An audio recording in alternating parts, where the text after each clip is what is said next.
Imagine standing at the edge of the deepest ocean. For years you've been calling out, sending messages in bottles, shining a light across the vast, dark, silent water. You've poured your heart out, you've offered your soul, and all you get in return is the echo of your own voice.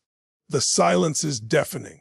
It's crushing. It makes you question everything you are. You start to think, am I not enough? Is my love not powerful enough? Is there something fundamentally wrong with me that keeps this person I adore at a distance? You are living in the agony of the void, where every unreturned text, every canceled plan, every emotional wall feels like a personal rejection. But what if I told you that you've been reading the map all wrong? What if that silence isn't a void but a battleground? What if, inside that person you love, a war is being fought, a war between a terrified heart and a soul that is desperately, fiercely, and irrevocably starting to awaken to you? Today, we shatter the myth. Today, we learn to read the silent language of love, because when an avoidance actions shift, no matter how small, that is not just a gesture, that is a seismic event. That is a scream in the silence. That is them loving you with every fiber of their being. To understand the profound significance of an avoidance shift, you must first, on a bone-deep level, comprehend that the fortress they live in was not built to keep you out. It was constructed, brick by painful brick, long before you ever arrived on the scene as a means of sheer survival. This is the most fundamental and often misunderstood truth. When you experience their distance, their emotional unavailability, their seeming coldness, the primitive part of your brain, the part wired for connection, interprets this as a personal attack. It screams, I am not worthy, I am not lovable, they do not want me. This is the story you tell yourself, and it is a lie. It is a catastrophic misinterpretation of their internal reality. That wall, that moat, that drawbridge kept permanently raised is their primary defense mechanism against a world they have learned to perceive as unsafe, overwhelming, or conditional. For many avoidants, their blueprint for love was forged in a furnace of inconsistency, enmeshment, or emotional neglect. They learned as vulnerable children that needing someone too much leads to pain, that expressing emotion leads to dismissal or drama, that the safest way to exist is to be self-sufficient, to never rely on anyone, to never let anyone get close enough to have the power to hurt them. Their independence isn't a preference. It's a prison sentence they believe is their salvation. So when you come along with your open heart, your desire for intimacy, your beautiful, messy, human need for connection, you are not just offering love. You are, from their perspective, unknowingly threatening their entire operating system. You are a tidal wave of vulnerability threatening to flood a fortress designed to stay dry. Your love feels like chaos to their carefully controlled order. Therefore, every time they pull away, it is not a rejection of you. It is a regression to their default setting, a panicked retreat into the only place they have ever known to be safe, within themselves. Now hold that thought, because when this person, whose entire psychological framework is built around the dogma of I must do it alone, begins to make a shift, any shift, you must realize the monumental courage that requires. It means they are consciously choosing to deactivate their primary survival instinct for you. They are looking at that wall, the very thing that has kept them alive emotionally, and deciding to take a single brick out. They are allowing a draft of uncertainty into a space that was hermetically sealed. This is an act of treason against their own internal government.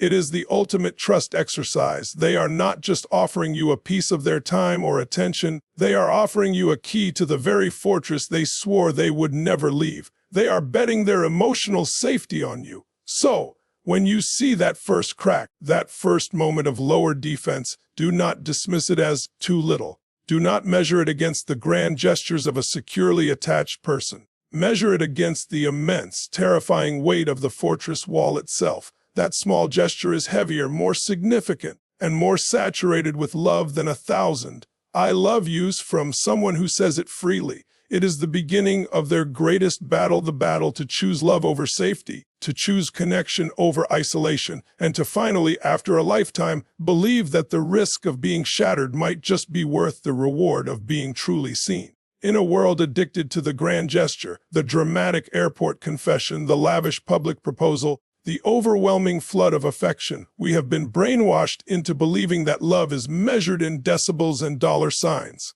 We are taught to look for the explosion, the fireworks, the spectacular display that leaves no room for doubt. But when you are dealing with an avoidant, this is a recipe for perpetual heartache and misinterpretation. You will be waiting for a symphony while completely missing the profound beauty of the single, consistent, repeated note. The avoidance journey towards secure love is not a volcanic eruption. It is the slow, deliberate, and powerful drip of water that eventually wears away stone. It is in the small, consistent, almost mundane shifts that their true love for you is revealed in its most authentic form.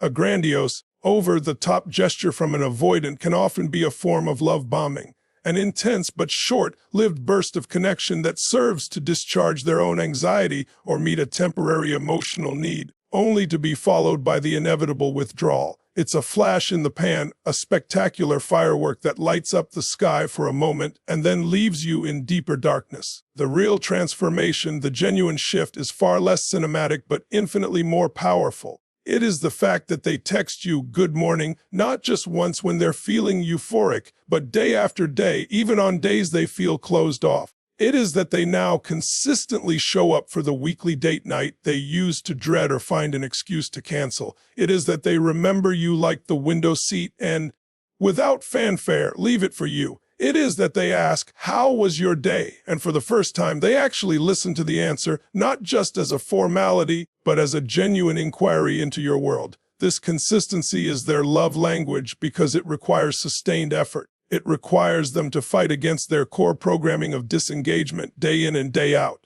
A grand gesture is a sprint. It requires a single burst of energy and can be powered by fleeting emotion. Consistency is a marathon run with a heavy pack. It requires discipline, commitment, and a deep, resolute decision to stay the course, even when every fiber of their being is screaming to run for the hills, to retreat into the familiar comfort of solitude. Each one of these small, consistent actions is a quiet rebellion. Every good morning text is a silent victory over their fear of enmeshment. Every kept plan is a triumph over their impulse to flee. Every remembered detail about your life is a testament to the fact that you are taking up space in their carefully guarded internal world. So, I challenge you to shift your metric. Stop looking for the bonfire and start appreciating the steady, reliable glow of the embers. The bonfire roars and dies quickly, leaving you cold. The embers provide a constant, dependable warmth that can last through the longest, darkest nights. When an avoidant becomes consistent, they are not being boring, they are building a foundation. They are proving to you, through 1,000 tiny, unsexy, repeated actions,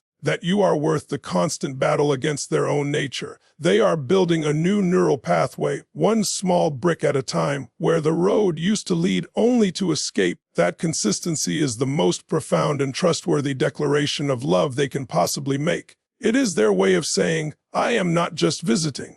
I am learning to build a home here with you." For a person with an avoidant attachment style, vulnerability is not merely uncomfortable. It is the psychological equivalent of walking into a war zone unarmed. Their entire defense system is architected to prevent this exact scenario. Their internal world is a sealed vault, and the combination is known only to them. They operate under a core belief that to reveal their fears, their insecurities, their needs, or their deep-seated pain is to hand you a weapon that you will inevitably use against them, either through rejection, judgment, or by using it to create an obligation that will trap them. So they become masters of the surface. They are experts in discussing facts, ideas, external events, anything that keeps the focus away from the turbulent landscape of their own heart. They might be brilliant conversationalists, witty and intelligent, but the conversation never, ever dips below the waterline. It stays in the safe, sunlit waters of intellect, never diving into the dark, mysterious depths of true emotion. This is why the moment an avoidant makes a vulnerability leap is perhaps the most significant and heart-stopping shift you will ever witness. It is the ultimate act of trust and the clearest signal that they love you. This is not them simply having a bad day and being in a mood. This is a conscious, deliberate choice to lower the drawbridge and allow you a glimpse inside the fortress. It might look small from the outside. It might be a simple, "That situation at work today made me feel really insecure." It might be a quiet admission late at night, "I sometimes worry that I'm not capable of being what you need."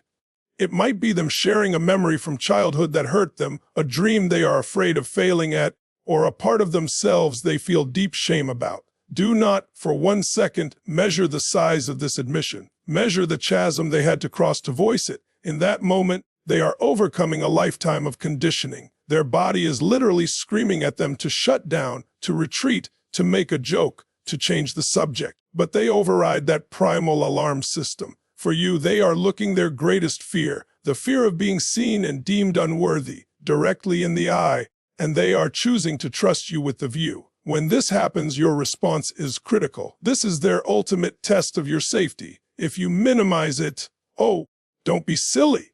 Try to fix it immediately. Here's what you should do, or worst of all, use it against them later in an argument. You will confirm their deepest fears, and that vault will slam shut, possibly forever. The correct response is profound, simple, and healing. It is to receive the gift. Listen with your entire being. Acknowledge the courage it took. Thank you for trusting me enough to tell me that. That sounds incredibly difficult, and I'm honored you shared it with me. I'm here with you in that. You are not required to be their therapist. You are being invited to be their witness. By holding that space with quiet, non-judgmental, loving presence, you are fundamentally rewriting their story. You are proving, through your actions, that their vulnerability is safe with you, that it is not a weakness but a bridge. That moment of shared vulnerability is where true, unshakable intimacy is born. It is the point where two separate universes touch. It is them saying, in the most powerful way possible, I love you enough to show you the parts of me I fear are unlovable. In the dynamic with an avoidant, the pattern of contact often becomes a painfully predictable dance. You initiate, you reach out, you plan. You carry the entire emotional and logistical weight of the connection on your shoulders. You are the perpetual pursuer, while they remain the distancer. This pattern reinforces the core wound for both of you. For you, it screams, you are not wanted, and for them, it confirms, my independence is intact. The balance of the relationship rests entirely on your effort, creating a deep-seated resentment and exhaustion in you and a passive, almost obligatory presence in them. This is why the shift, when an avoidant begins to initiate contact, is a seismic event that should not be underestimated. This is not just them sending a text, this is them voluntarily choosing to climb a mountain they have spent their entire life looking at from a safe distance.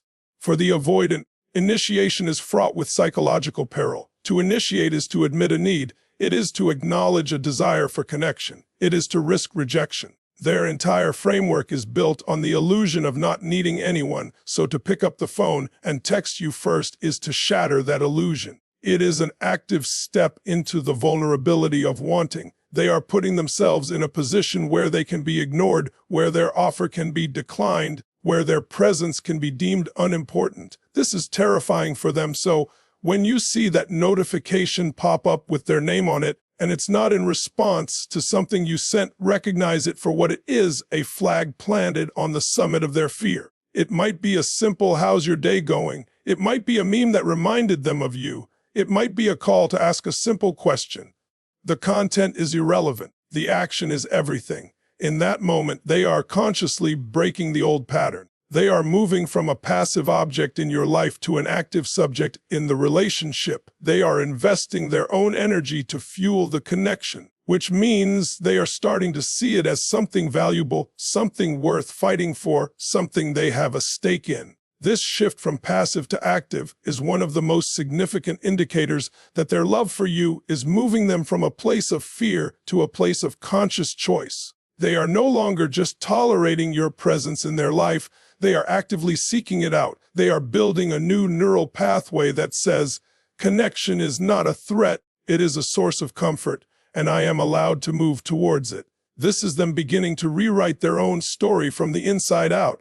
Every time they initiate, they are strengthening that new muscle, building that new identity. It is a quiet but powerful declaration. I am choosing you. I am moving towards you. I am no longer waiting for you to carry me, but I am learning to walk towards you on my own. Celebrate these initiations. Acknowledge them, not with overwhelming excitement that might scare them, but with warm, consistent appreciation. Let them know that their outreach is seen, wanted, and valued. You are reinforcing the very behavior that will ultimately save the relationship, proving that their courageous step forward will be met with a welcoming embrace, not more distance. Many avoidants are high achievers, perfectionists, and fiercely self-reliant individuals. They have built an identity around being competent, in control, and never needing help. This perfect facade is another layer of the fortress wall. If they can project an image of having it all together, then no one will look too closely. No one will see the mess, the doubt, the uncertainty that lies beneath. They believe that to be loved is to be perfect, so they work tirelessly to maintain that image, even if it's exhausting. This is why one of the most profound shifts of all is when an avoidant allows you to see them fail. When they allow the mask of perfection to slip and reveal the flawed, struggling, beautifully human person underneath. This is not them being vulnerable in a verbal sense. As we discussed before, this is them being vulnerable in a situational, behavioral sense. It's the moment they get a flat tire and, instead of insisting they can handle it alone and disappearing for 6 hours, they call you and sound flustered. It's when they bomb a presentation at work, and instead of retreating into a silent, stoic fury for days, they let you see their disappointment and dejection. It's when they get sick, and instead of insisting they don't need anyone to take care of them, they allow you to bring them soup and sit with them. In these moments, they are giving you a gift of immense trust. They are allowing you to witness their imperfection. They are showing you the part of themselves they have spent a lifetime trying to hide, the part they are convinced is unlovable. By letting you in, they are testing a terrifying hypothesis. If you see me not at my best, if you see me weak, needy, flawed, and failing, will you still stay? Will you still look at me with love in your eyes, or will you finally see the truth I've always known and turn away? Your reaction in these moments is a pivotal test. If you try to immediately fix their problem, you reinforce their belief that they should have handled it themselves. If you express pity, you confirm their shame. The most powerful thing you can do is to normalize it, to be a calm, non-anxious, loving presence, to sit with them in their failure without trying to rescue them, to say, "That's really tough. I'm sorry you're going through that," and then just be there. By doing so, you are communicating the most healing message they could ever receive. I do not love you for your perfection. I love you for your humanity. Your weakness does not repel me, it connects me to you. You are safe to be a whole, complex, sometimes messy human being with me. When an avoidant allows you to see the crack, they are offering you the raw material of their true self. Your loving acceptance in that moment is the gold that fills that crack, creating kintsugi for their soul, making their perceived brokenness not something to be hidden, but a beautiful, integral part of the whole. This is them learning on a visceral level that love is not conditional upon performance. It is the beginning of their liberation from the exhausting prison of perfectionism. For the avoidant, the present moment can sometimes feel manageable. It's a contained, finite experience. But the future is a terrifying landscape of obligation, expectation, and enmeshment. To talk about next month, next season, next year is to implicitly agree to a continued connection, to a shared path. It makes them feel trapped. Their freedom is their oxygen, and future plans feel like being locked in a room with a finite supply of air. This is why they often become vague, non-committal, or change the subject when future-oriented conversations arise. They live in a state of psychological 1 foot out the door, and making plans is the equivalent of voluntarily closing that door and locking it. Therefore, when an avoidant begins to not just agree to, but to initiate and enthusiastically engage in making concrete future plans, you are witnessing a miracle. This is not just them agreeing to see a movie next weekend. This is them planting a flag in a timeline they have always feared. It is a conscious decision to tether their future to yours. It might be buying concert tickets for a show 3 months from now. It might be talking about a vacation idea for next summer. It might be as simple as saying, "We should try that new restaurant for your birthday." When your birthday is 2 months away, the specific plan is unimportant. The act of projecting themselves into a shared future with you is what carries the monumental weight. This shift signifies a fundamental change in their internal narrative. They are beginning to trade their fantasy of freedom, which is often just a fantasy of isolation, for the tangible reality of a shared life. They are choosing the certainty of us over the phantom safety of me. They are starting to believe that a future with you is not a prison, but an adventure, not a limitation, but an expansion of their world. Every concrete plan they make is a brick they are laying in the foundation of your relationship. It is a deposit of faith. It is their way of saying, I am not planning my escape, I am planning my life, and I am planning it with you in it. This is one of the most powerful antidotes to the anxiety that partners of avoidance often feel. That constant worry of, will they be here tomorrow, begins to quieten with each planned date, each discussed holiday, each shared goal. It builds a scaffold of security around the relationship. So when your avoidant partner starts talking about the future, receive it as the sacred offering it is. Do not scoff or say, we'll see if you actually show up. Celebrate it internally. Acknowledge it with positive reinforcement. I love the idea of doing that with you in the fall. You are watering the seed of commitment that they, against all their instincts, have chosen to plant. The very concept of compromise can feel like death to an avoidant. Compromise means surrendering their wants, their needs, their schedule, their autonomy for the sake of another person. It triggers their deepest fears of being controlled, consumed, and losing themselves entirely. Their motto has always been, my way or the highway, not out of malice, but out of a desperate need for self-preservation. To give an inch feels like being pulled into a mile-long abyss. This is why they can be so stubborn, so inflexible, and so seemingly selfish in their decision-making. It's a survival strategy, not a character flaw. This is why the shift towards genuine compromise is a breathtaking sign of their love and personal growth. This is not them begrudgingly giving in after a heated argument, which is often just a tactic to regain peace and distance. That is surrender, not compromise. True compromise is when they voluntarily, and often proactively, adjust their behavior, their plans, or their preferences to accommodate your needs or happiness, without resentment and without you having to emotionally wrestle it from them. It's when they agree to watch the movie you want to see, and they do it with an open heart, not a sulking attitude. It's when they change their schedule to drive you to an appointment because it would help you out. It's when they willingly spend time with your family, even though large social gatherings drain them, because they know it's important to you.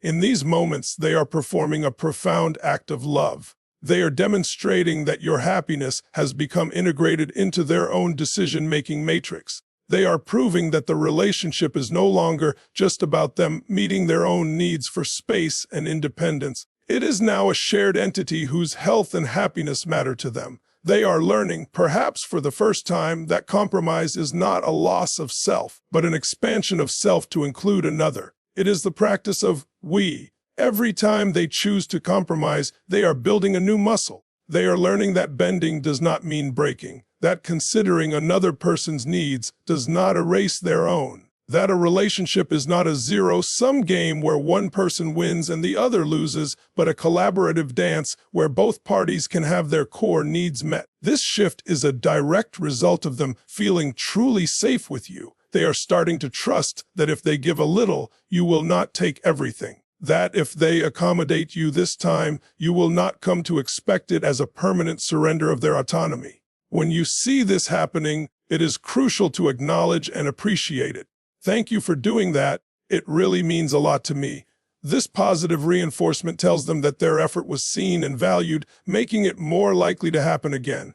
It confirms that this new, vulnerable behavior leads to connection and appreciation, not to further demands and encroachment. Their compromise is the ultimate evidence that they are re-engineering their entire belief system about relationships, all for the privilege of loving you better. One of the most painful experiences with an avoidant is when you are hurting and need emotional support. Their typical response is to shut down, flee, or try to fix the problem immediately to make the uncomfortable feelings go away. This is because your negative emotions are their kryptonite. Your pain, your tears, your fear, these are intense, messy, and overwhelming. It triggers their own deep-seated fear of engulfment. They feel responsible for fixing you, and when they can't, they feel like a failure, and the urge to escape becomes overpowering. They are terrified of drowning in your emotional waves. So, when an avoidant does the unimaginable, when you are expressing your pain, perhaps even pain about the relationship, and they don't run, you are witnessing a Herculean feat of emotional strength. This is the moment they choose to love you more than they fear their own discomfort. They sit there. They listen. They don't interrupt with solutions. They don't get defensive. They don't stonewall. They simply stay present with you in your suffering. Their heart might be racing. Their own anxiety might be screaming at them to get out, but they override it. For you, they are consciously tolerating their own intense discomfort to provide you with the support you need. This is one of the purest forms of love they can offer. It is the ultimate sacrifice of their own comfort for your well-being. In this moment, they are proving that your emotional reality matters to them. They are demonstrating that they can be a container for your feelings, not just a fair weather partner. They are showing up for the sickness, part of the vow, emotionally speaking. This shift is monumental because it requires a high level of emotional regulation and empathy that is incredibly difficult for them. They are learning to differentiate between your emotions and their own. They are realizing that your pain does not have to become their catastrophe, that they can be a calm, steady anchor in your storm without being swept away by it. When this happens, it is a testament to the safety you have built. They trust you enough to believe that your pain is not a weapon to be used against them, but a genuine expression of your human experience that they are being privileged to witness. Your role in this is to acknowledge the courage it took. After the storm has passed, a simple "thank you for listening to me and just being there. It helped more than you know" can be incredibly reinforcing. It tells them that their act of staying was exactly what you needed, that their presence is more valuable than any solution they could have offered. This positive feedback loop encourages them to continue developing this new, secure skill, transforming them from a partner who flees from pain into a partner who can truly be a source of comfort and support. The avoidant individual often operates on autopilot. Their distancing behaviors are so ingrained, so automatic that they feel like an intrinsic part of their personality. They don't see themselves as avoiding. They see themselves as needing space, being independent, or not being clingy. There is a profound lack of meta-awareness, the ability to step outside of themselves and observe their own patterns with objectivity. They are the fish that doesn't know it's in water. This is why the moment they achieve meta-awareness is a quantum leap in their personal development and in the potential of your relationship. This is when they say something like, "I know I have a tendency to pull away when things get too close," or "I'm sorry I canceled our plans. I think I got scared and my old habit of running kicked in." This is not just an apology. This is a moment of profound self-realization. They are correctly identifying their behavior not as a justified reaction to you, but as a pre-programmed pattern they possess. They are taking ownership of their stuff. This is the beginning of the end of the blame game. It means they are no longer seeing the problem as you wanting too much connection, but as them having a dysfunctional reaction to a normal human need. This shift is massive because it moves the issue from an unsolvable external conflict, "you are too needy," to a solvable internal one, I have a fear of intimacy that I need to manage. It opens the door for real, collaborative healing. When they can name the pattern, they can begin to tame it. This level of self-awareness is often born from the safety and consistency you have provided. Your non-reactive, loving presence has created a mirror in which they can finally see their own reflection clearly, perhaps for the first time. It's a sign that they are doing the internal work, that they are reading, reflecting, or in therapy, and are committed to understanding themselves so they can show up better for you.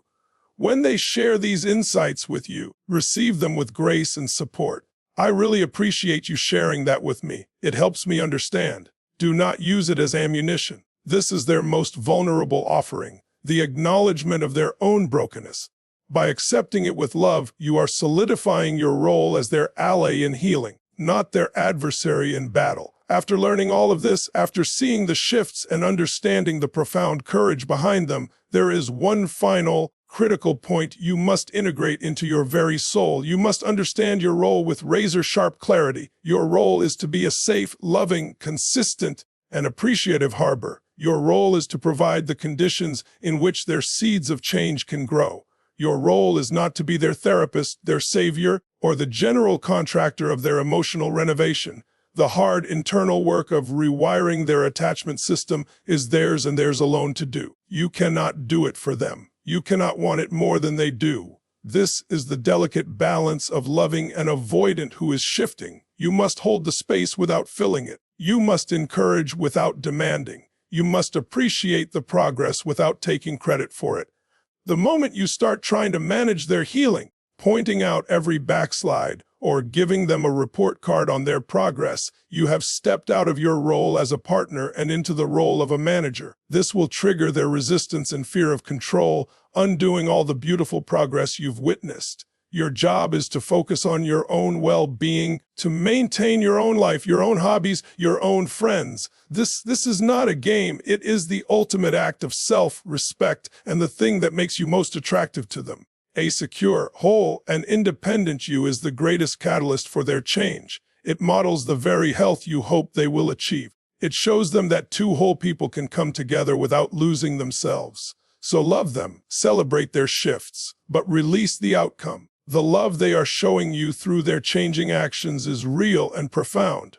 But the journey to secure attachment is a marathon, and they must run it themselves. Your love is the water station along the route, not the finish line they are running towards. By holding this boundary, you not only protect your own heart, but you also give them the greatest gift of all, the space to choose you and to choose health freely and authentically every single day. In the end, loving someone with an avoidant attachment style requires a radical shift in perception. It demands that you become a translator of silence, an archaeologist of small gestures, and a witness to the quiet, internal wars they fight for the privilege of staying close to you. The old metrics of love, the constant words of affirmation, the effortless togetherness, the easy vulnerability will fail you here. You must learn to read a new language, the language of action over words, of consistency over grandiosity, of courage over comfort. This journey is not for the faint of heart. It will test your patience, your self-esteem, and your capacity for unconditional love. There will be days when the silence feels overwhelming and the distance seems insurmountable. But on those days, I urge you to come back to this knowledge. Remember that their fortress was built for survival, not for your exclusion. Remember that every brick they remove is an act of treason against their own fear, and that treason is committed in your name. When you see them initiate contact, share a fear, make a plan, or simply stay present in your pain, you are not seeing a small thing. You are witnessing a miracle. You are watching a human being rewrite their own destiny. You are seeing love in its most powerful, raw, and courageous form, not as a feeling, but as a verb. It is love as a deliberate, difficult, and conscious choice. And that kind of love, forged in the fires of fear and chosen again and again, is a love that can withstand anything. So, stop listening for the words and start watching for the shift. Stop measuring their love by the standards of others and start appreciating the monumental weight of their own unique offerings. Your love has not been in vain. It has been the catalyst, the safe container, the mirror that has allowed them to begin this transformation. The very fact that they are shifting is the ultimate testament to the power of the safety you have provided. Hold the space, but remember the work is theirs. Celebrate the progress, but release the need to control the path. Trust that the actions you are now seeing are the truest, most authentic, "I love you" they have ever spoken. You have inspired a soul who believed connection was a cage to finally see it as a source of wings. And in that transformation, you will both find a freedom and a depth of love that most people only ever dream of. Thank you for having the courage to explore this, for having the heart to understand, and for the love you are so clearly capable of giving. Now go out there and see the love that has been silently shouting your name all along. I believe in you. Goodbye for now.